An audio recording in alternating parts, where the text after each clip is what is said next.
You cross the stage, grab your degree, and step into the professional world. For many people, this is the moment wealth building begins. But for many Black college graduates, the financial reality of post-grad life looks very different. Instead of simply saving for their own future, many Black professionals experience what researchers call the second racial wealth gap, often referred to as the Black tax. This term describes the financial burden of supporting parents and extended family members rather than receiving financial help from them. Today, we're breaking down how this dynamic changes the flow of money and quietly drains the wealth-building potential of Black college graduates. To understand the impact of the Black tax, we first have to look at how money moves across generations. Studies show that white college-educated households are significantly more likely to receive financial assistance from their parents, whether it's help paying for college, covering living expenses, or contributing toward a down payment on a home. In contrast, college-educated Black households are nearly 3 times more likely to provide financial support to their own parents than white college-educated households. Instead of a financial boost coming down from the previous generation, the money often flows upward. Why does this happen? The roots go back to historical inequality. Many Black college graduates come from families who had fewer economic opportunities during their working years. Their parents often faced barriers to higher-paying jobs, equitable wages, strong retirement plans, and generational asset building. As a result, when those parents reach retirement age, they may rely on their children for financial stability. Sociologists sometimes refer to this dynamic as negative social capital. That doesn't mean family support is a bad thing. What it means is that middle-class Black Americans who have achieved upward mobility are often connected to extended family networks that are still struggling financially. Because of those ties, they regularly provide informal financial support.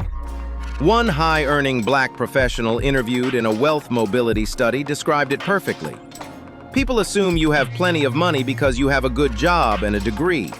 But when you're helping aging parents while also trying to raise your own children, the resources get stretched thin. And the impact isn't just emotional, it shows up in the numbers. Studies using regression analysis have found that regularly providing financial help to parents can reduce a household's net wealth by more than 25%.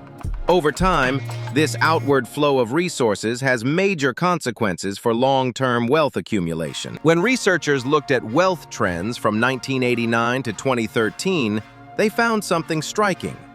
The median net wealth of white college-educated households increased significantly over that period. But the median net wealth of Black college-educated households actually declined. This pattern became especially clear during economic crises like the Great Recession. While many Americans struggled, Black professionals were often supporting extended family members trying to avoid foreclosure or financial collapse. Acting as a financial safety net for relatives meant their own savings and assets took a much larger hit. As a result, college-educated Black households lost a greater percentage of their net wealth during the recession than white households, and even more than some less educated Black households. When people see lower wealth levels among Black college graduates, it's easy for society to assume it comes from poor financial choices or lack of discipline. But that explanation ignores the broader context. The so-called Black tax often represents a vital use of wealth to protect family members who are more economically vulnerable. It's not simply spending, it's survival support within a family network. However, when graduates are forced to function as a private social safety net, the wealth-building power of their education becomes limited. Instead of compounding and growing across generations, financial gains get redistributed just to keep everyone afloat.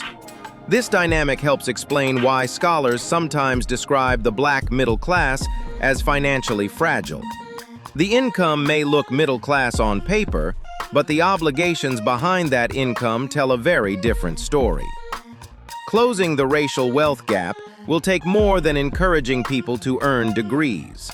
It will require policies and economic changes that address the generational wealth deficits that force many Black graduates to carry this extra financial burden. Thanks for watching. Let us know in the comments if you or someone you know has experienced the Black tax. And don't forget to subscribe for more conversations about the hidden economics shaping our world.